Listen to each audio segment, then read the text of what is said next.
வணக்கம் சொந்தங்களே, எல்லோரும் எப்படி இருக்கீங்க? இன்றைக்கி நம்ம பார்க்க போகிறது வெள்ளை பூசணிக்காய் மசாலா குழம்பு.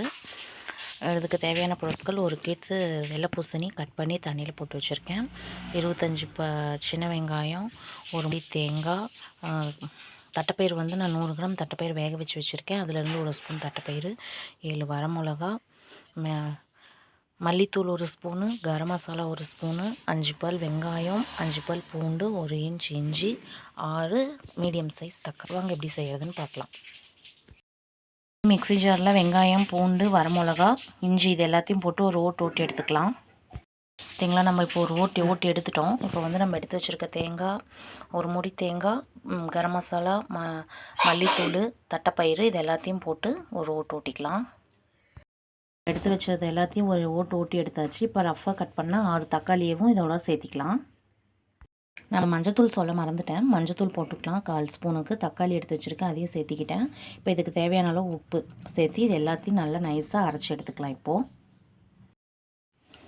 இந்த அளவுக்கு நைஸாக அரைச்சி எடுத்துக்கிட்டோம். நம்ம எடுத்து வச்ச தேங்காய், தட்டைப்பயிறு, கரம் மசாலா, மல்லித்தூள், உப்பு, மஞ்சள், இஞ்சி, பூண்டு, வெங்காயம், தக்காளி எல்லாத்தையும் நம்ம இந்த அளவுக்கு நைஸாக எடுத்தாச்சு. பார்த்திங்கன்னா தட்டைப்பயிறு நான் ஏற்கனவே வேக வச்சு எடுத்திருக்கேன். இப்போ அதோடைய நான் எடுத்து வச்சுருக்க சின்ன வெங்காயம், காய் கொஞ்சம் பெருசாகவே கட் பண்ணிக்கலாம், எல்லாம் கரைஞ்சிரும் காய் இது சீக்கிரமாகவே. இதுக்கு புளி நான் ஆட் பண்ணல, ஏன்னா 6 தக்காளி போட்டிருக்கறனால புளி நான் போடல. உங்களுக்கு தக்காளி டேஸ்ட்டு பிடிக்காது அப்படின்னா 2 தக்காளி யூஸ் பண்ணிக்கோங்க. மீதி 4 தக்காளிக்கு ஒரு சின்ன லெமன் சைஸ் புளியை கரைச்சி ஊற்றிக்கோங்க. ஆப்ஷனலாக தான் நான் சொல்லியிருக்கேன், ஏன்னா தக்காளினா இது மசாலா குழம்பு அப்படின்னாவே தக்காளி தான் டேஸ்ட்டு நல்லாயிருக்குங்கிறனால.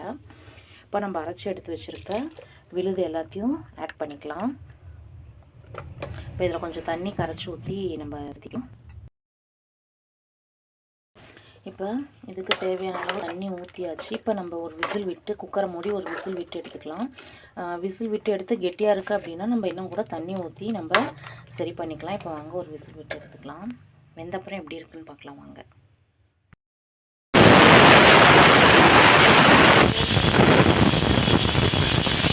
இப்போ பார்த்திங்கன்னா நல்லா வெந்து வந்திருக்கு காய். ஒரு விசில்லையே நல்லா இதெல்லாம் நல்லா வெந்துடும். தண்ணி காய் தானே இதெல்லாம்.